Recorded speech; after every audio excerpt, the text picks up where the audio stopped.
Good day. All right, so let me take you back in the way back. So first off, this is the trailer for overflow camping.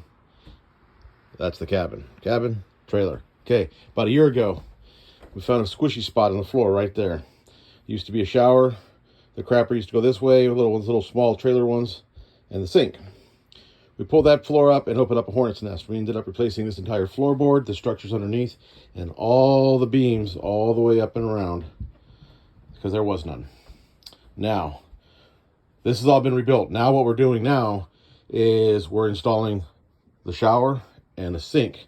But where the shower is going to go, we don't know yet until that sink gets out because of the wheel well. The wheel well, when we cut this, we found the smallest shower we could.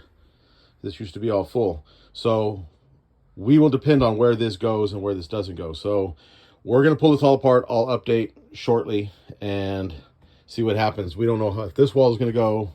We don't know. We know for a fact the toilet's there because that's where the toilet is. So, all right, y'all stay safe. Keep your head on a swivel. If you like what you see, please like, follow, comment, share, and, tell a friend.